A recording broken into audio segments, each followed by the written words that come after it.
महाराष्ट्रात लागू झालेल्या धर्मस्वातंत्र्य कायद्याची सध्या जोरदार चर्चा सुरू आहे. काही जण या कायद्याचं स्वागत करत आहेत, तर काही जण त्याला विरोधही करत आहेत. पण या चर्चांमध्ये अनेक गैरसमज आणि अपूर्ण माहिती फिरताना दिसते. म्हणूनच आजच्या या व्हिडिओमध्ये आपण कोणतीही बाजू न घेता या कायद्यात नेमके काय आहे, कोणत्या तरतुदी आहेत, कोणत्या गोष्टींना गुन्हा मानले जाईल, स्वेच्छेनं धर्मांतर करण्याची प्रक्रिया काय आहे, शिक्षेच्या तरतुदी काय आहेत, सरकारची भूमिका काय आणि विरोधकांचे आक्षेप कोणते, हे सर्व सोप्या आणि सविस्तर भाषेत समजून घेणार आहोत. त्यामुळे हा व्हिडिओ शेवटपर्यंत नक्की पहा.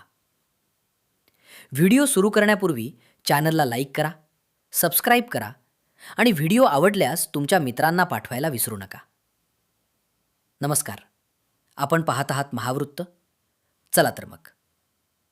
सर्वप्रथम कायद्याला अभिप्रेत धर्मस्वातंत्र्य म्हणजे काय हे समजावून घेऊया.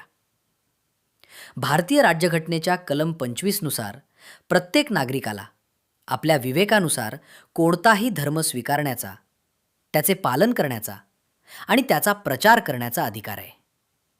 परंतु हा अधिकार पूर्णपणे अमर्यादित नाही. सार्वजनिक सुव्यवस्था, नैतिकता, आरोग्य आणि इतर कायदेशीर मर्यादांच्या अधीन राहून हा अधिकार दिलेला आहे. याच पार्श्वभूमीवर महाराष्ट्र सरकारने धर्मस्वातंत्र्य कायदा 2026 लागू केला आहे. हा कायदा आत्ताच आणण्यामागे सरकारचे कारण काय, हा प्रश्न पडणं साहजिक आहे. याबाबत राज्य सरकारचे म्हणणं असं आहे की काही ठिकाणी लोकांना धमकावून, आर्थिक आमिष दाखवून, खोटी माहिती देऊन किंवा लग्नाचे खोटे आश्वासन देऊन धर्मांतर घडवून आणल्याच्या तक्रारी समोर येत आहेत. अशा प्रकारच्या सक्तीच्या किंवा फसव्या धर्मांतराला आळा घालण्यासाठी हा कायदा करणं आवश्यक असल्याचे सरकारचे मत आहे. हा कायदा कोणत्याही विशिष्ट धर्माविरोधात नसून बेकायदेशीर मार्गानं होणाऱ्या धर्मांतराविरोधात आहे, असंही सरकारनं स्पष्ट केलंय. यापुढे कोणत्या प्रकारचे धर्मांतर या कायद्यानं बेकायदेशीर ठरेल हे माहीत असणं आवश्यक आहे. या कायद्यानुसार खालील प्रकारे धर्मांतर करणे किंवा करवणे गुन्हा मानले जाऊ शकते. एखाद्या व्यक्तीला शारीरिक किंवा मानसिक दबाव टाकून धर्म बदलण्यास भाग पाडणे, जीविताला, कुटुंबाला किंवा मालमत्तेला धोका दाखवून धर्म बदलण्यास भाग पाडणे, स्वतःची ओळख लपवणे, चुकीची माहिती देणे किंवा बनावट आश्वासनं देऊन फसवणूक करत धर्मांतर घडवून आणणे, आर्थिक किंवा इतर आमिष, पैसे, नोकरी, शिक्षण, जमीन, विवाह किंवा इतर लाभांचे आश्वासन देऊन धर्मांतर करण्यास प्रवृत्त करणे. तसेच यापुढे लग्नाचे खोटे आश्वासन देऊन धर्मांतर घडवून आणणे देखील या कायद्याअंतर्गत गुन्हा ठरू शकते. कायदा अंमलात आल्यानंतर एखाद्या व्यक्तीला स्वेच्छेनं धर्मांतर करायचे असल्यास याची देखील तरतूद या कायद्यात आहे. हा कायदा सर्व धर्मांतरांवर बंदी घालत नाही. त्यामुळे एखादी व्यक्ती स्वतःच्या इच्छेनं एखादा धर्म स्वीकारू इच्छित असेल तर कायद्यानुसार धर्मांतरापूर्वी संबंधित जिल्हा दंडाधिकाऱ्यांना म्हणजेच जिल्हाधिकाऱ्यांना निर्धारित कालावधीपूर्वी लेखी सूचना देणं आवश्यक आहे. सध्या ही मुदत 60 दिवस ठेवण्यात आली आहे. या प्रक्रियेचा उद्देश संबंधित व्यक्तीवर कोणताही दबाव, फसवणूक किंवा सक्ती झाली आहे का याची खात्री करणे हा असल्याचे सरकारचे म्हणणे आहे. धर्मांतर झाल्यानंतरही संबंधित व्यक्तीनं आवश्यक माहिती प्रशासनाला सादर करणं बंधनकारक असू शकते. दरम्यान जबरदस्तीनं धर्मांतर घडवून आणल्याचा गुन्हा सिद्ध झाल्यास गंभीर शिक्षेची तरतूद करण्यात आली आहे. जर एखाद्यानं बळजबरी, धमकी, फसवणूक किंवा आमिष देऊन धर्मांतर केले किंवा करवले तर त्याच्यावर फौजदारी गुन्हा दाखल होऊ शकतो. अशा प्रकरणात 7 वर्षापर्यंत कारावास आणि दंडाची तरतूद करण्यात आली आहे. जर अशा प्रकारचा गुन्हा पुन्हा केला गेला तर 10 वर्षापर्यंत कारावासाची शिक्षा होऊ शकते. आता महत्त्वाचा प्रश्न, सक्तीच्या धर्मांतराबाबत तक्रार कोण करू शकते? कायद्यात ही बाबही स्पष्ट नमूद करण्यात आली आहे.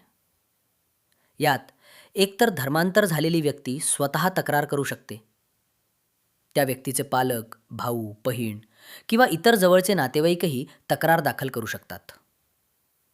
तक्रार केल्यानंतर पोलिसांकडून चौकशी करून पुढील कायदेशीर प्रक्रिया सुरू केली जाईल. या कायद्याचा उद्देश स्वेच्छेने धर्म स्वीकारणाऱ्या व्यक्तींना अडथळा निर्माण करणं नाही. सरकारच्या म्हणण्यानुसार जर एखादी व्यक्ती कोणत्याही दबावाशिवाय स्वतःच्या इच्छेनं धर्म स्वीकारत असेल तर कायद्यात त्याला प्रतिबंध करण्याचा हेतू नाही. सरकारचं म्हणणं आहे की लक्ष्य फक्त सक्तीचे, फसवे आणि बेकायदेशीर धर्मांतर आहे. दुसरीकडे विरोधी पक्ष, काही सामाजिक संघटना आणि काही कायदेतज्ञांनी या कायद्यावर गंभीर प्रश्न उपस्थित केले आहेत. त्यांच्या मते जिल्हाधिकाऱ्यांना पूर्वसूचना देण्याची अट नागरिकांच्या गोपनीयतेवर परिणाम करू शकते. काही जणांच्या मते या कायद्याचा गैरवापर होण्याची शक्यता नाकारता येत नाही. तर काहींचं मत आहे की हा कायदा भारतीय राज्यघटनेने दिलेल्या धार्मिक स्वातंत्र्यावर परिणाम करू शकतो. यामुळे या कायद्यातील काही तरतुदींना न्यायालयात आव्हान दिले जाऊ शकते, असंही विरोधकांचं म्हणणे आहे. सर्वात महत्त्वाची गोष्ट म्हणजे हा कायदा समजून घेताना अफवांवर विश्वास ठेवू नका. धर्म बदलणं पूर्णपणे बंद झालेले नाही. परंतु जर धर्मांतर बळजबरीनं, फसवणुकीनं, धमकीनं किंवा आमिष दाखवून केले जात असेल तर ते कायद्याच्या कक्षेत येऊ शकते. जैरकाटीस एखादी व्यक्ती स्वेच्छेनं धर्म स्वीकारत असेल तर तिने कायद्यातील प्रक्रिया आणि नियमांचं पालन करणं आवश्यक आहे. थोडक्यात महाराष्ट्र धर्मस्वातंत्र्य कायदा एक महत्त्वाचा आणि चर्चेचा विषय ठरला आहे.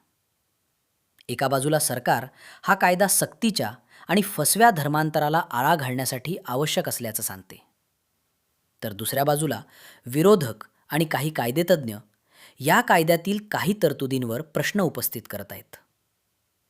पुढील काळात या कायद्याची अंमलबजावणी कशी होते, न्यायालयांचे निर्णय काय येतात आणि प्रत्यक्षात त्याचा समाजावर काय परिणाम होतो, याकडे संपूर्ण राज्याचं लक्ष असणार आहे. तुमचं या कायद्याबद्दल काय मत आहे ते आम्हाला कमेंटमध्ये नक्की कळवा.